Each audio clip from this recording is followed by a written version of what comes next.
Бұхар жырау және оның заманы.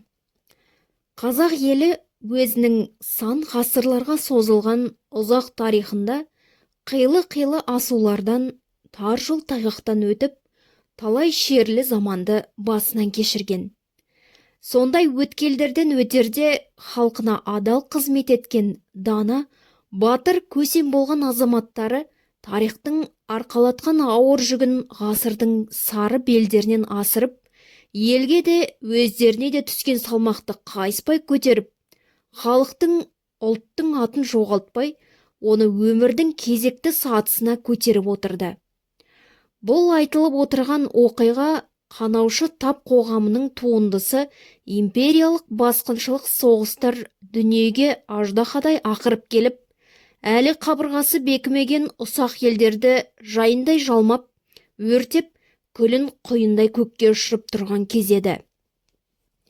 Осы уақытта екі ұлы империя, Россия мен Қытай ортасындағы ұсақ елдерді бірінен соң бірін күйретіп, ізін атын бір жолы өшіріп, ендігі кезекті қазақтың ауыз бірліктен айырылып, іштей іріп-шіріп жатқан даласына әкеп тіреп еді. Осы екі империя айласы саясат құрып, ұлан-байтақ қазақтың кең даласына, таусылмас байлығына ие болуға екі бүйірден найзадай қадалып тұрған кезі болатын. Бұл әрекетін Қытай елі жоңғар мемлекетін мұздай қаруландырып, қазақ еліне жойқын шапқыншылыққа жұмсаудан бастаса, Россия батыстан қазақ қалмақ башқұрт шапқыншылығын ұйымдастырумен болды.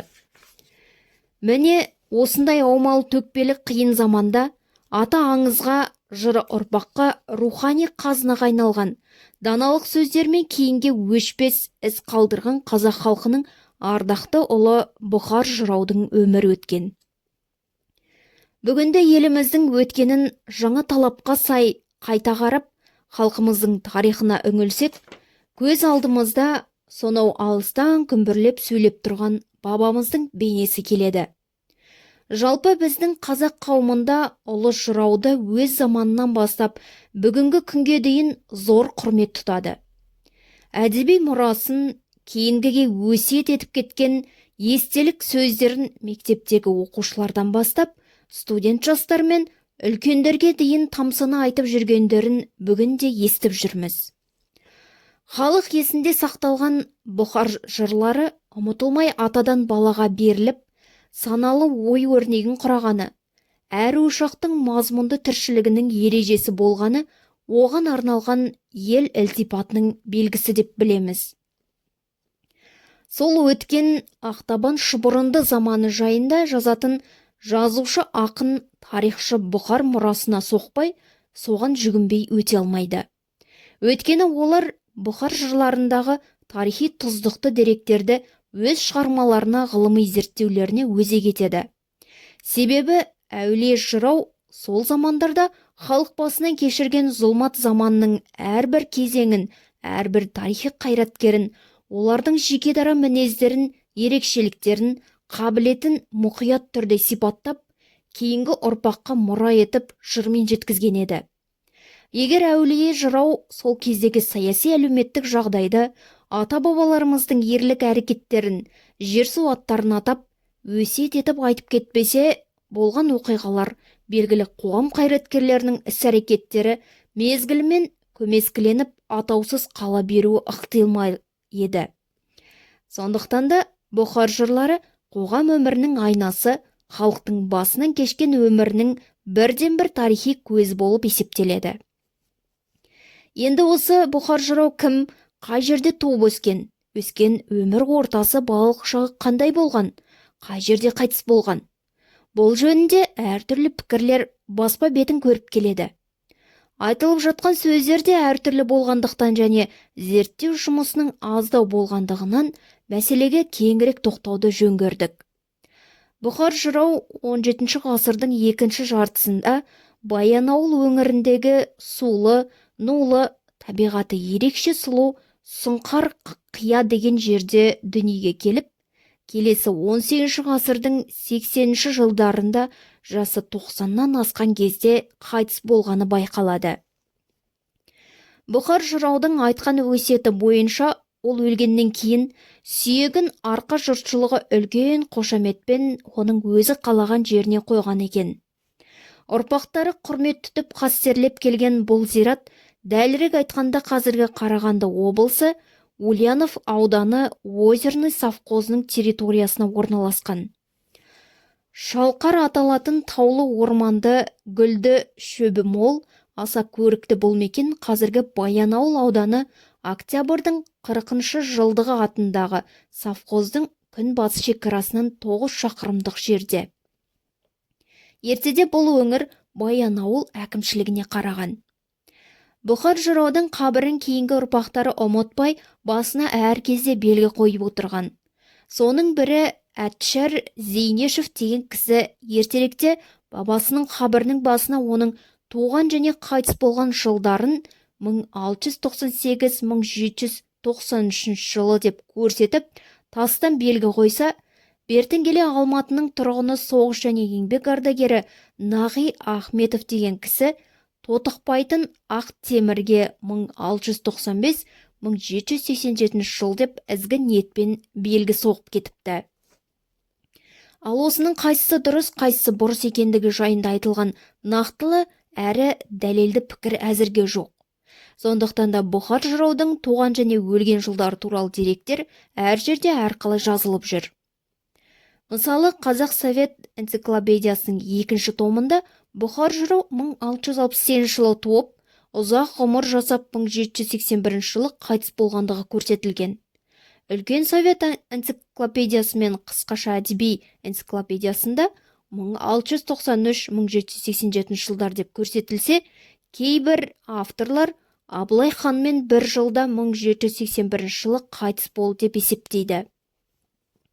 Ал Бұхар жырау өзінің «Ей Абылай, Абылай» деп басталатын жырында «Менің жасым 93, мұнан кейін сөз айту маған болар ауыр күш» дейді. Бұған қарағанда 93-94 Бұхар өмірінің шегі жеткен жері деп болжам айтуға болады. Бұхар жыраудың арғатасы Қаржас екендігі Қазақ Совет энциклопедиясының 2-ші томында айтылған. Қаржастың 3-ші баласы Алтын Торыдан Артық, Жолымбет, Мәмбет, Келбет, Келімбет 5 ұл бала, ал Жолымбеттен Қалқаман, Назар, Қойсары, Ырысымбет туады. Жыраудың әкесі Қалқаман батыр Тәуке ханның 90 мың қолын басқарған атақты қолбасшы Ақшаның Бөгенбайдың әкесі Сарбазы. Ол жеке басының ерлігімен көзге түскен айтулы батыр. Сүйегі Павлодардан 90 километр жерде бүгінде батырдың атымен жергілікті халық атап кеткен Қалқаман поселкесінің жанында. Бұхар жыраудың өз кіндігінен Ақ Дербіс, Жарылғап, Жанта есімді балалары тарайды. Осы балалардан өрбіген ұрпақтардың көпшілігі бүгінде Қарағанды, Павлодар, Ақмола, Алматы облыстарында тұрады. Нақтылы деректерге жүгініп оқиғаны кеңірек қамтысақ, ертеректе Есім хан Өзбектің Тұрсын ханына шабуыл жасап, ойсырата жеңіп, өзін өлтіріп, оларға кеткен қазақтың 12 шаһарын қайтарыпты. Осы жорықта ерекше көзге түскен Қанжығалы руынан шыққан Әлдеуін батырға Есім хан Түркістан қаласын билеуді тапсырады.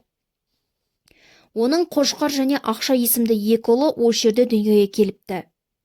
Бұл жағдайдың Бұхар өміріне қатыстығы әкелі балалы Әлдеуін Ақша батырлар тұсында Тәуке хан ордасында Баянауылдың Қажас руынан шыққан атақты Едіге бидің болуы еді. Қазақ Совет энциклопедиясында ол ханның беделді биі болғаны, асқын саясаткер адам екені және ел ішінде ердің құнын екі ауыз сөзбен бітірген Едіге деп дәріптелгендігі айтылады. Осы бидің қасында тұстасы және ағайыны ретінде Жолымбет, Қалқаман бірге болады. Ел аузында Жолымбет сөзге ұста болған деседі. Осы тұста Тәуке ханның қасында орданың сыйлы адамы Әнет баба да болған. Ол осы Едіге би, Айдабол би, Толыбай, Сыншы, Қожаберген жырау тағы басқа арқаның әйгілі билерінде басшылық етеді. Оны халық арасына кең тараған Елімай дастанынан көруге болады. Толыбай Сыншы кенжесі ем Қожаберген бата алған Әнетпенен Әз Тәукеден. Күйзелген ел жағдайын көзбен көріп өзегім өртенген соң айттым өлең. Тағы бір жазба деректер арғын тайпасына жататын сүйіндік руының бір бұтағы қаржас елі сол аласапыран заманда арқадан сыпырыла көшіп Ходжент мекеніне қоныс аударған айтылады. Осы арадан Шоқан Уәлихановтың нағашысы Мұса Шормановтың үшінші атасы Сәтидің бастауымен 1729 жылы өзінің атамекені Баянауыл өңіріне көшіп келген туралы деректер сақталған. Сәти Абылай ханның құрметіне ие болғаны ел арасында кең тараған. Бұл ұлы жыраудың Түркістан, Бұхар өңірінде болу тарихына байланысты. Ал Бұхардың өскен ортасы мен өмірбаянына келсек, халық арасында екі түрлі пікір бар. Біріншісі, көненің көзін көрген, хат танып, сөз ұққан қарттардың айтуы бойынша, жоғарыда көрсетілгендей ұлы жырау Баянауыл өңіріндегі Сұңқария деген жерде туғандығы, балалық жастық шағы Ходжент, Бұхара, Түркістан маңында өткендігі байқалады. Мұны жыраудың жырларынан да көруге болады. Осы пікірді белгілі жазушы және жырауға жиен болып келетін Дихан Әбілев те қуаттайды. Екіншісі, ұлы жыраудың аты Бұхар болғандықтан ол Бұхарада туған шығар деген жорамал. Бұл да негізсіз болмауы мүмкін, сондықтан да ол да толығырақ зерттеуді талап етеді.